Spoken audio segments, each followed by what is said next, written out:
Саламатсыздарбы? Кутман күн. Биз түз эфирде иштеп жатабыз. Жазсаңыздар болот. Жакшы угуп жатасыздарбы? Жакшы эле көрүнүп жатабы? Эгер баары жакшы болсо, азыр 1 мүнөттөн кийин эфирибизди баштайбыз. Азыр биздин түз эфирге спикерибизди кошобуз.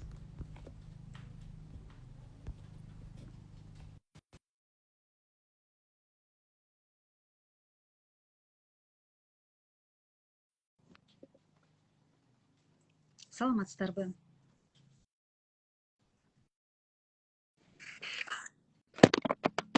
Саламатсыздарбы? Урматтуу биздин интернет колдонуучулар, анда биз түз эфирди баштай берсек, негизи биз бүгүн абдан инфляция тууралуу сөз кылмакчыбыз. Бул татаал тема, бирок абдан ар бир жарандын жашоосуна чоң таасир берген көрүнүш. Жана инфляция, ошо 2024-жылкы инфляциянын динамикасы боюнча бүгүнкү түз эфирде сөз кылмакчыбыз. Студияда мен Асель Акматалиева, Улуттук банктын коомчулук менен иш алып баруу бөлүмү. Ал эми биздин түз эфирдеги коногубуз Айнура Мамбеткул кызы, Улуттук банкынын акча кредит саясаты башкармалыгынын башчысы. Саламатсызбы, Айнура айым? Саламатсыздарбы? Биринчи суроону ушул нерседен баштасак, негизи мындай инфляция, экономика деген нерсени биздин жалпы элибиз көп эле түшүнө бербейт. Бирок бул өз кезегинде абдан бир биздин ар бирөөбүздүн жашообузга таасир берүүчү абдан пайдалуу көрүнүш да. Ушул инфляция деген эмне? Ушуга бир алгач ирет аныктама бере кетсеңиз. Чоң рахмат сиздин сурооңузга. Саламатсыздарбы, урматтуу катталуучулар.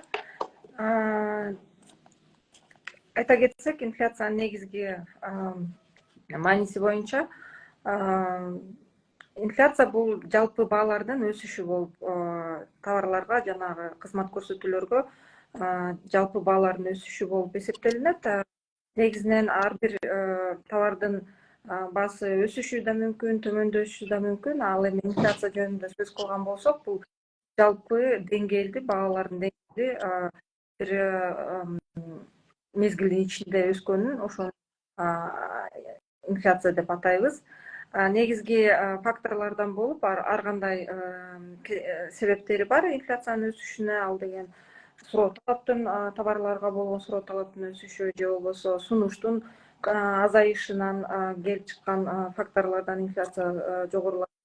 Ошондой эле Улуттук банктын улуттук валютанын нарксызданышы дагы инфляцияга алып келиши мүмкүн. Жана ошондой эле калктын инфляция боюнча күтүүлөрү дагы өзүнүн инфляциянын жогорулашына да алып келиши мүмкүн. Так айтып кеткендей, инфляция кандай түрлөргө бөлүнөт? Бул деген төмөн деңгээлдеги инфляция болот, орточо инфляция болот, жогору деңгээлдеги карымына жараша болот. Мисалга алсак, орточо деңгээлдеги инфляция бул 10% чейин өзгөн инфляцияны орточо деңгээлдеги инфляция деп айтат. Андан кийин жогору деңгээлдеги галопирующий деп коет. Бул 10%дан жогору 50%га чейин өскөн темптарын көрсөткөн инфляция болсо, бул ушундай болот да. Анда ошондой эле гиперинфляция деген дагы маани бар. Бул 50%дан ар бир мезгилдин ичинде өскөн болсо, бул деген аябай жогору деңгээлдеги инфляция болуп келип чыгат. Биздин өлкөбүздөгү инфляциялык процесстерди караган болсок, негизинен биздин азыркы учурда, акыркы 3 жылдын ичинде биз көрүп турабыз, бул тышкы факторлордон келип чыккан инфляция деп коебуз. Анткени өзүңүздөр билесиздер, экономиканын түзүмү биздики ушундай. Көбүнчө азык-түлүк товарлар калк менен калктын керектүүсүнө жараган азык-түлүк товарлар негизинен импорттолуп келинет. Жараша тышкы чөйрөдөгү жагдайга жараша, өзүңүздөр билесиздер, 20-пандемиядан кийинки тышкы чөйрө динамиканы көрсөтүп турганына байланыштуу инфляциянын да деңгээли ал жерге түздөн түз карама каршы, түздөн түз көз каранды болуп турат да азыркы учурда. Бирок ошого карабастан Улуттук банк өз чаралары аркылуу инфляциянын деңгээлин орточо пайыз деңгээлде кармап турууга жетип жатат азыр. Сиз атап кеттиңиз да, инфляциянын 3 түрү бар экенин. 10го чейин, 10дон кийин, 50ден кийин. Негизи эле ушул ар бир инфляция биздин жарандардын жашоосуна кандай таасирин тийгизет? Биринчи сөз менен айтып кетсем, негизинен биз ар бирибизде өзүбүздүн калктын орусча айткыбыз сбережение деп коет, өзүбүздүн чогулткан акчабыз бар, алган маяналарыбыз бар, айлык маяналарыбыз бар да. Андан кийин жөнөкөй сөз менен айтканда, бул инфляция негизинен жогору деңгээлде болсо, калктын алган маянасынын арксыздашына алып келиши мүмкүн да. Ошондуктан орточо деңгээлдеги инфляция экономикада болуп турушу болот да. Мындай туруктуу жана жогору болбогон инфляция алып келбейт да. Бирок азыркы кезде бизде азыр инфляция 10го чейинки пайызда болуш керек, ошо азыркы кезде инфляция кандай, анан деги эле ошо 24-жылы инфляция кандай болду да, кандай динамикасы кандай аныкталды, 10дон аштыбы же 10го чейинки мезгилде кармалдыбы? Азыркы учурда инфляциянын деңгээли 6,2%ды түзүп турат. Бул Улуттук банктын тарабынан белгиленген максаттуу көрсөткүч бар. Ал максаттуу көрсөткүч 5 жана 7%дын тегерегинде белгиленген. Ошол тегеректин аралыгында Улуттук банк инфляцияны кармап турууга жетишип жатат. Азыркы учурда 10%дан азыркы учурда 6,2%дын деңгээлинде турат. 2024-жылга талдоо жүргүзө турган болсокчу, кандай болду динамиканы? 24-жылдын динамикасын айтып кетсем, негизинен жыл ичинде инфляция орточо деңгээлде кармалып турду. Өзүңүздөр билесиздер, пандемиядан кийинки мезгилде Кыргыз Республикасында инфляциянын деңгээли жогорулап кеткен. 22-жылы дагы өзүңүздөр билесиздер, геосаясий болду эле ошондо. 14,7%га жеткен 22-жылдын аягы боюнча жыйынтыгы боюнча. Ал 2023-жылдын жыйынтыгы боюнча 7,3%. Бул Улуттук банк тарабынан колдаттык менен жүргүзүлгөн акча кредит саясатынын негизинен натыйжасында азыркы учурда инфляциянын деңгээли максаттуу көрсөткүчкө чейин төмөндөтүлүп, 6,2%дын тегерегинде сакталып турат. Азыркы учурда биз ойлойбуз, ушул жылдын аягына чейин 6,5ден ашпайт деп. Бул биздин болжолдорубуз болчу буга чейин түзгөн. Ал эми кийинки жылды карасак, Улуттук банктын башкармасы мурунку жумада кредит саясаты боюнча билдирүүсүн берди, 25-жылга карата. Ал жерде максаттуу көрсөткүч катары 5ден 7ге чейинки аралыктагы максаттуу көрсөткүчүнүн деңгээлинде инфляцияны кармап турууга багытталган билдирүүсүн билгизди. Ал билдирүү Улуттук банктын вебсайтында жайгаштырылган. Өзүңүздөр көрсөңүздөр болот. Ошол багытта Улуттук банк өз ишин алып барат. Демек, инфляциянын жогорулашы бул мындай кризистик абалдарда көбүрөөк жогорулайт экен, инфляция. Инфляция төмөндөп кеткен учурлар болобу? Жана ушул эң оптималдуу инфляциянын көрсөткүчүнө да токтолуп кетсеңиз, кандай болуш керек? Ушу коомубуз мындай толук кандуу жашоосу үчүн. Албетте, инфляциянын дагы тескери процесси бар, ал дефляция деп коет. Негизинен вот пандемияга чейин мезгилде караган болсок, көбүнчө өнүккөн өлкөлөрдө дефляция дагы байкалган. Инфляциянын дагы бир жаман жери бар, ал деген экономиканын өсүшүнө алып келбейт. Экономиканын өсүшү мындай туруктуу алып кала берип, бир аз деңгээлде болуп калат да. Ал эми Кыргыз Республикасы боюнча сөз кылган болсок, жана мен айтып кетпедимби, 5 жана 7%дын деңгээлинде максаттуу көрсөткүч аныкталган. Бул негизинен банк тарабынан жүргүзүлгөн талдоолордун негизинен келип чыккан.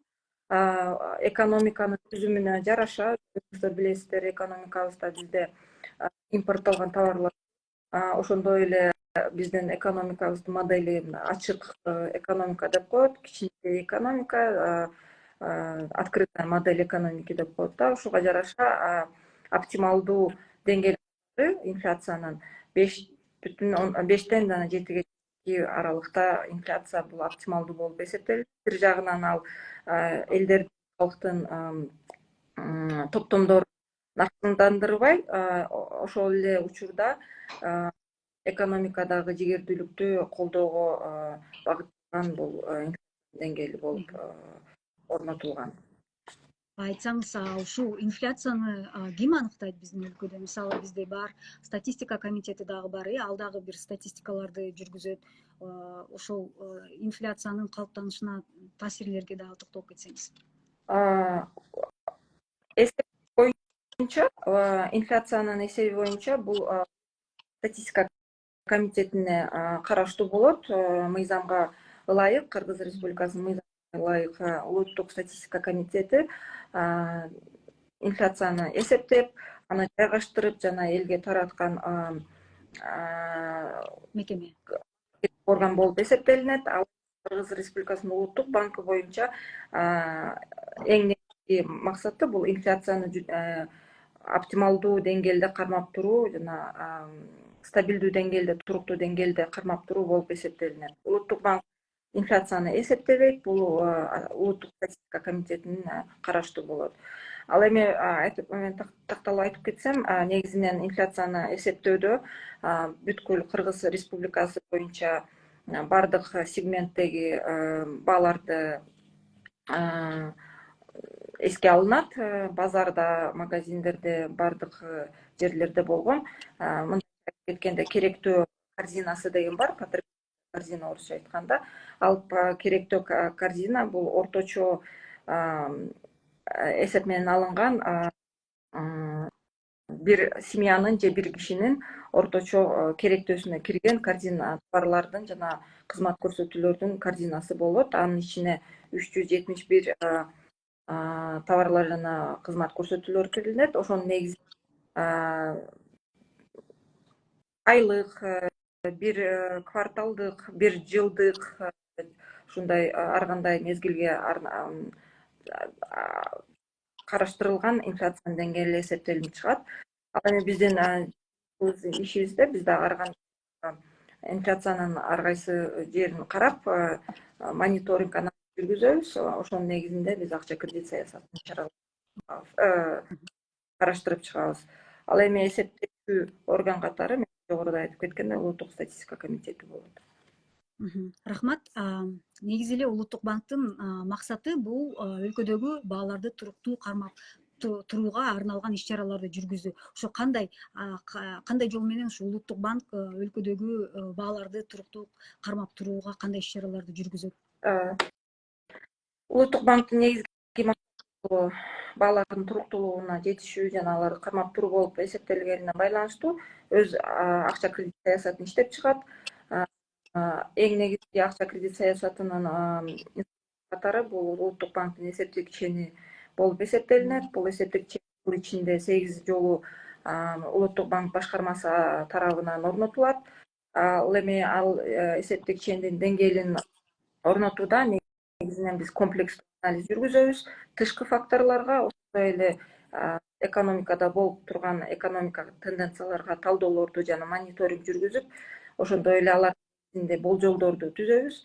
Ошол болжолдордун негизинде эсептик чен орнотулат. Ал биздин жүргүзүлгөн анализдин жыйынтыктары биздин акча кредит саясаты боюнча отчет бар. Ошол сайын веб-сайтка жайгаштырылат. Ал жерде болгон анализдин жыйынтыктары жана болжолдор, келечекке орнотулган болжолдорду биз ал жерде чагылдырат бул отчет. Анан кийин өзүңүз айтып кеткендей, жана инструменттер бар.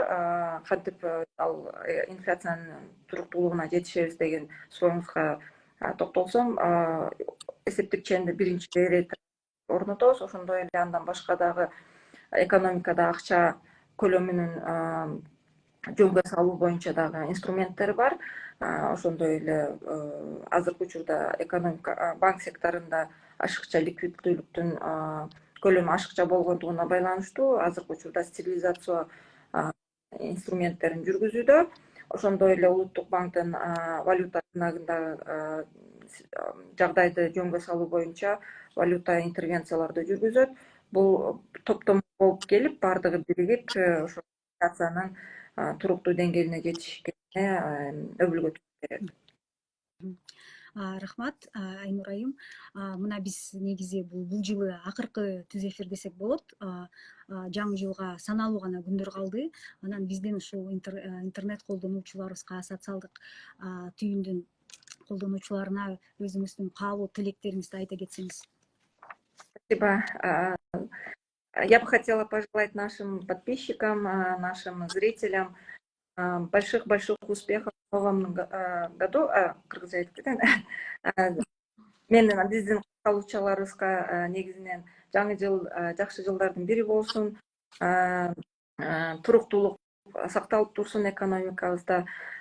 Бул жаатында улуттук банк өз иш-чараларын жүргүзүп келет. Андан кийин сиздердин ар бириңиздерге ден соолук, ар бир үй бүлөгө стабилдүүлүк, ошону менен бирге өлкөбүздөгү өсүшүнө биз баарыбыз күбө болуп туралык. Барыңыздардын жаңы жылыңыздар менен, жаңы жылыңыздар менен куттуктайм. Рахмат. Бизде бир комментарий келди окшойт. Саламатсыздарбы? Золотой слиток сатып алууда жана кайра сатууда комиссиялар барбы? Алтын куймалар боюнча айтып кете аласызбы? Урматтуу Дайгазы мырза, бул болсо башка тема. Улуттук банктын түз эфирлеринде өткөн жумадагы тема бар. Ошол жакты карап чыксаңыз болот. Алтын куймалар боюнча бардык маалыматтарды бергенбиз. Анда эмесе биз өзүбүздүн түз эфирибизди расмий тилде улантууга уруксат берсеңиздер. Уважаемые наши подписчики и пользователи, мы продолжаем прямой эфир Национального банка на официальном языке. И тема звучит «Инфляция по итогам 2024 года». И с нами в прямом эфире Айнура Мамбеткул-кызы, начальник управления денежно-кредитной политики Национального банка. И первый вопрос, наверное, все-таки про инфляцию, так как все-таки основная масса особо не вникается в этот вопрос. Но когда я посмотрела в Википедию, инфляция – это устойчивый рост общего уровня цен на товары и услуги. Получается, инфляция, значит, у нас постоянно растут товары, да? Вот объясните вот эту тему. Спасибо за вопрос. Добрый день, уважаемые подписчики. Да, спасибо за вопрос. Хотелось бы подтвердить ваши слова. Это повышение общего уровня цен, но означает, что это постоянно как бы идет рост цен. Да? На самом деле есть определенный уровень прироста цен, который как бы является также оптимальным для развития экономики. Но на самом деле инфляция, как бы, если приходить к простому определению, это повышение общего уровня цен на товары и услуги за определенный промежуток времени.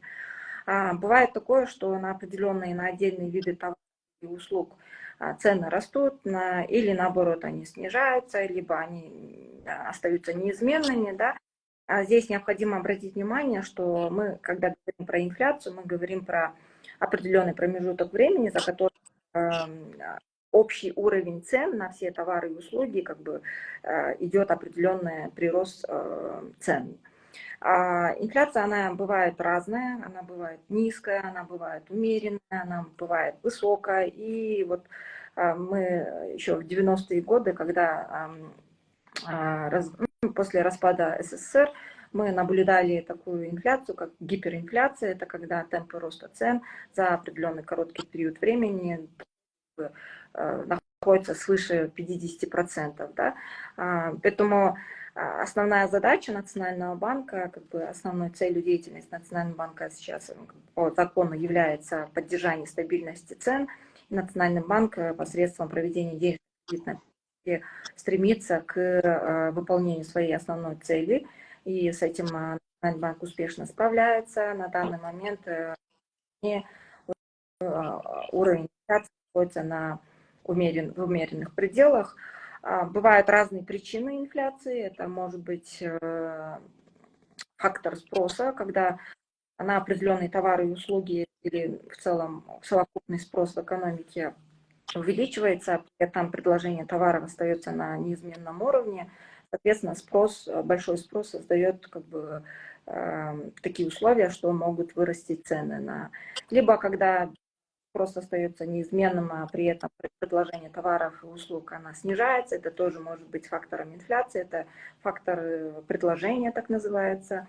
Бывает еще ослабление национальной валюты, это тоже приводит к тому, что могут вырасти цены на определенные товары. Ну, как вы знаете, у нас в Кыргызской республике мы являемся зависимой страной, и, соответственно, если курсы иностранных валют как бы остаются волатильными или высокими, это приводит к тому, что курс национальной валюты может обесцениться, и импортируемые товары, они становятся как бы дороже для потребления. Помимо этого, бывают еще другие факторы, такие как внешние факторы инфляции.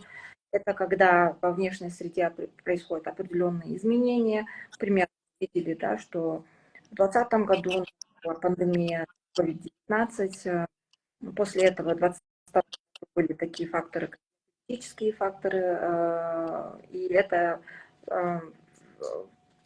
поскольку мы являемся открытой экономикой, малой экономикой, с определенной долей импорта, соответственно, внешние факторы, они также имеют влияние на наши цены тоже. Также бывают и монетарные факторы инфляции, это те факторы, которые происходят за счет большого увеличения денежного предложения, поэтому уровень денежного предложения в экономике, она должна находиться на таком так называемом равновесном уровне, чтобы не создавать инфляционные факторы. А как можно сказать, допустим, если какой уровень, да, роста инфляции, это уже как бы отрицательно скажется? И можно ли сказать, что если падает инфляция, это хорошо, да, для жизни каждого гражданина? Именно влияние инфляции на граждан, да, на каждого из нас. Расскажите. Да, вы совершенно правы.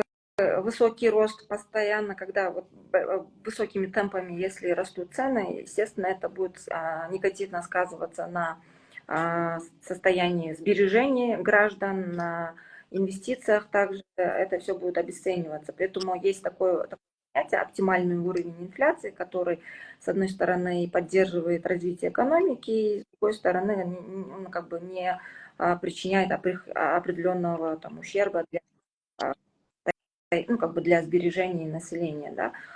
В нашей стране, к примеру, оптимальным уровнем инфляции установлено прирост цен на уровне 5-6%, 7%. Это целевой показатель Национального банка. Да, был, вот это таргетные значения, скажем так, по инфляции, они были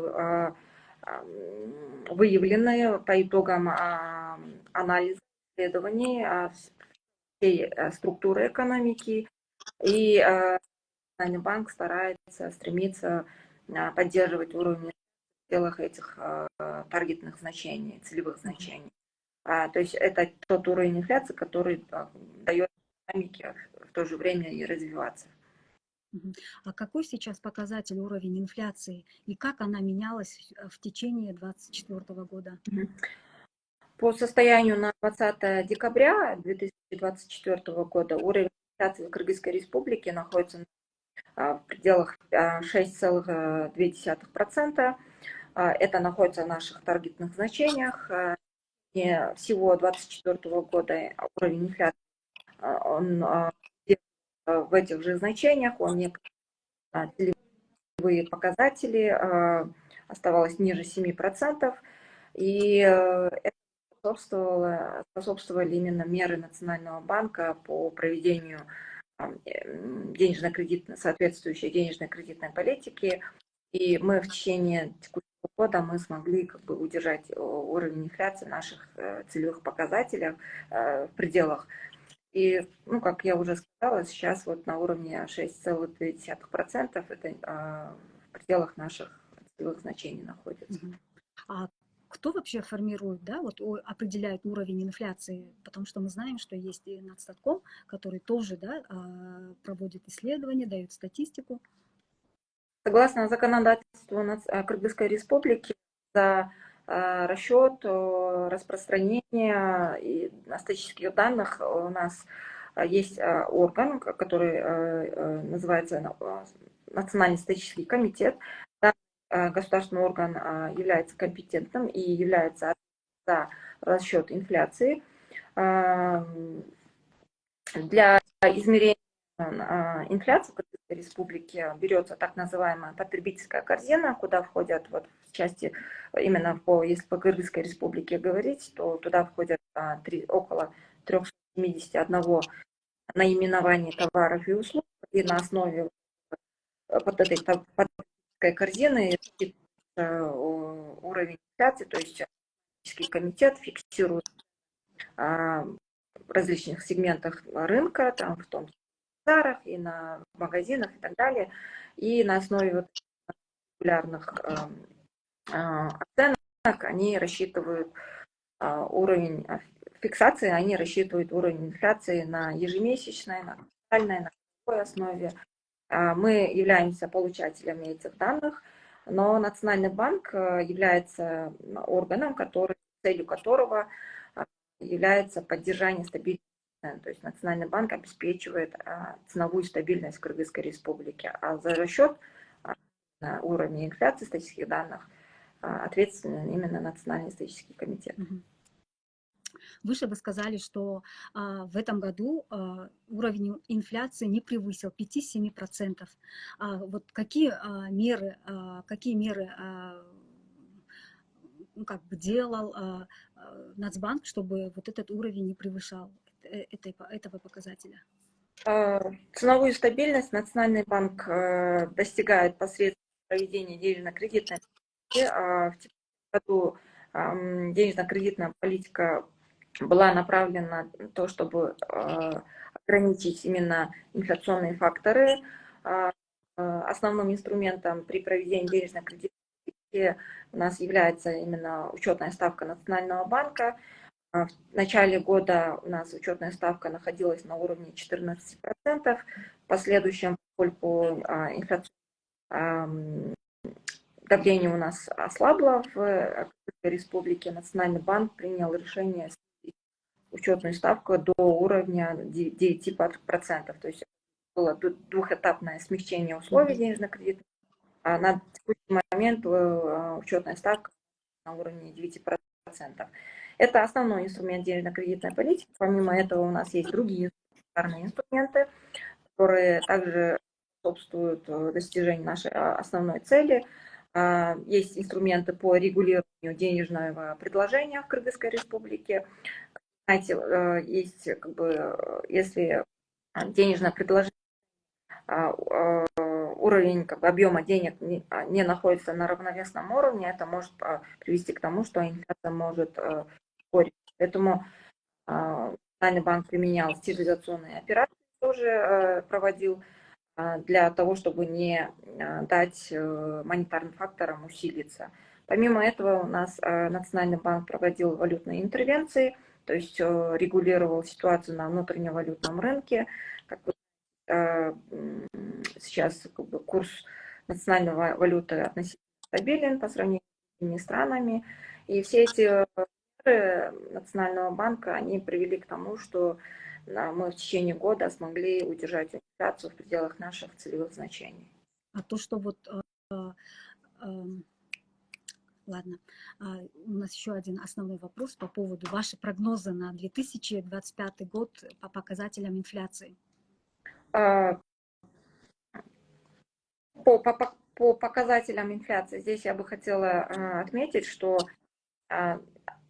коммуникационная политика Национального банка также является одним из основных инструментов денежно-кредитной политики, поскольку это дает возможность донести до населения, общественности и экономических субъектов ожидания, и тем самым мы также формируем ожидания инфляционные, ожидания экономических субъектов, которые находятся в Кыргызской республике. Соответственно, посредством нашей коммуникационной политики мы также стараемся публиковать наши прогнозы по инфляции. Последняя у нас оценка была проведена в ноябре, такая комплексная, на основе обзоров и мониторинга ситуации внешней экономической То есть мы смотрим ситуацию в наших торговых странах, наших торговых партнеров, в регионе, в мире. В целом смотрим ситуацию на продовольственных мировых рынках, на сырьевых рынках, а также оцениваем ситуацию внутри отечественной экономики. И на основе вот этих прогнозов, оценок, мы выработали прогноз на следующий год, 2025 год, по ожиданиям Национального банка. Национальный банк ожидает, что в следующем году инфляция будет находиться также в наших таргетных значениях, в пределах 5-7%, то есть она будет внутри находиться. И хотелось бы также отметить, что на прошлой неделе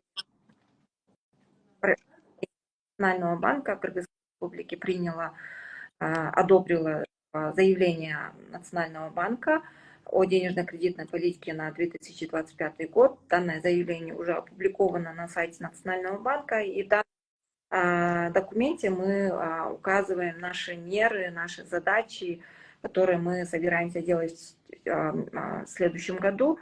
И в этом документе также обозначено, что инфляция будет удерживаться в пределах 5-7%. Так что вот я бы хотела ответить на ваш вопрос таким образом, что в следующем году будет ожидаться наших в значениях от 5 до 7%. Это наши таргетные значения. Да, это очень хорошо. И я вспомнила свой вопрос. Вы в предыдущем вопросе, да, в ответе дали такую информацию, что учетная ставка от 14 снижена до 7, до 9, да, с чем-то. Это же, ну, как бы, это повлияло то, что у нас инфляция, да, стабильная, и также на что еще она повлияла. Допустим, некоторые могут сказать, думает, что это влияет на уровень, например, в кредитовании. Можно ли это сказать так?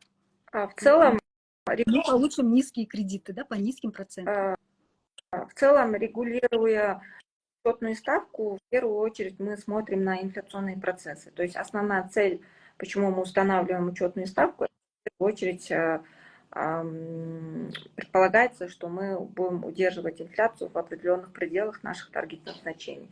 Естественно, учетные ставки, она влияет и на финансовый рынок, и на межбанковский денежный рынок, на депозитный рынок. Но это все происходит с определенным лагом.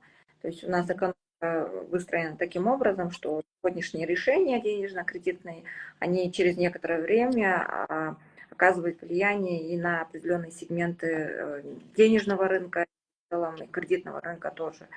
Мы в целом видим, что, например, в других странах последние несколько лет, вот за последние 2-3 года, из-за того, что они ужесточили свои денежно-кредитные условия, процентные ставки по кредитам, они также увеличились. Что касается республики, несмотря на то, что ужесточали свою денежно-кредитную политику, условия, в целом кредитование оно продолжается, причем очень большими активными темпами. В прошлом году кредитование выросло на 26%, также находится в этих же пределах. Что касается процентных ставок, то здесь необходимо отметить, что, естественно, они имеют как бы определенное влияние, то есть наша учетная ставка на финансовые рынки. Но здесь необходимо отметить, что есть определенный лаг, есть определенное время, через которое рынки, конечные потребители, заемщики, да, они также реагируют на наши решения. Но мы видим, что ставки по депозитам, они реагируют на нашу именно процентную ставку. Спасибо большое. И у нас вопрос от подписчика. Насколько базисных пунктов была снижена процентная ставка в 2024 году? Еще раз можете повторить? Насколько базисных пунктов была снижена процентная ставка в 2024 году? Если мы говорим про учетность, то учетная ставка она составляла в начале года 14%, и мы снизили учетную ставку до 9%, то есть получается на 4%. Это все делается на основе, опять-таки повторюсь, именно комплексного анализа.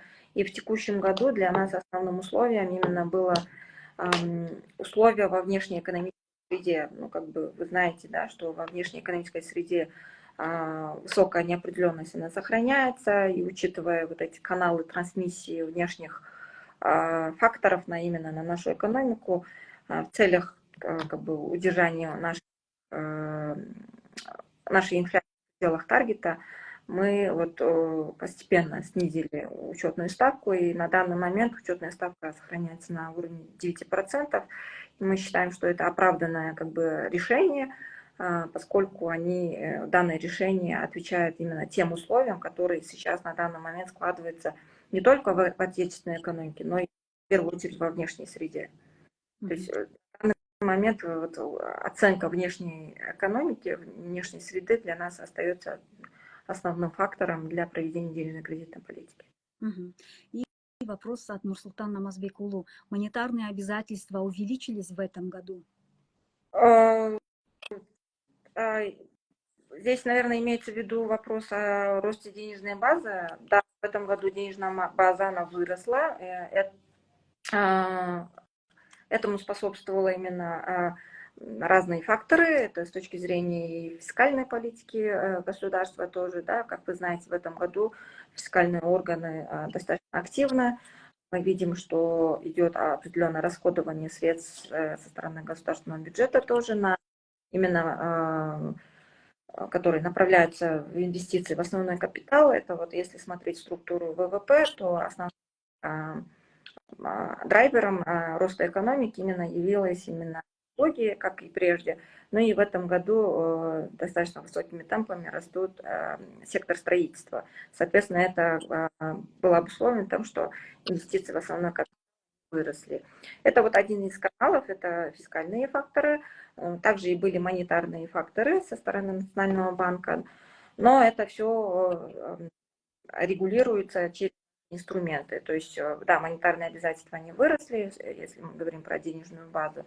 Но несмотря на то, что денежная база выросла, мы регулируем уровень денежного предложения в экономике через свои стерилизационные операции, и тем самым обеспечиваем тот равновесный уровень, который не создает инфляционных рисков в целом для экономики. И еще один от Нурсултана Намазбекулу комментарий. Имеется ли перегрев кредитного портфеля в банках? Я бы так не сказала бы. Да, у нас есть по определенным секторам, сегментам кредитования, есть определенный рост. Если смотреть структуры кредитования банков, кредитного портфеля, то большими темпами выросли именно потребительские кредиты. По остальным сегментам тоже есть определенный рост, но это находится в наших как бы умеренных пределах. Потребительское кредитование, она тоже, почему оно выросло, тоже обусловлено тоже определенными факторами. Заработная плата в целом за последние 2 года, она выросла, реальная заработная плата. Помимо этого мы видим, что в целом в Кыргызской республике растет. И это все обусловлено достаточно большой спрос на потребительские кредиты. По структуре кредитования сейчас высокими темпами растут именно потребительские кредиты, а другие кредиты, они в умеренных пределах их прироста. Спасибо вам большое. У нас уже мы завершаем свой эфир. И последний как пожелание, да, вопрос. Совсем несколько дней осталось до Нового года. Ваши пожелания нашим пользователям. Спасибо. Эфирное время. Я бы хотела пожелать нашим подписчикам всего наилучшего в новом году, крепкого здоровья, каждой семье, каждому гражданину Кыргызской республики стабильности, больших успехов в новом году. И надеемся, что следующий год будет самым успешным не только для каждого, но и для нашей экономики и для нашего государства. Всего вам наилучшего. Спасибо вам. Спасибо вам. большое. Также я тоже хочу присоединиться к словам Айнуры Мамбеткуловны. Спасибо, что вы с нами, спасибо, что смотрите, и надеюсь, и дальше в новом году будете с нами смотреть наши эфиры, и желаем вам новых возможностей в новом 2025 году. Мы завершаем наш эфир, встретимся уже в новом году. Спасибо.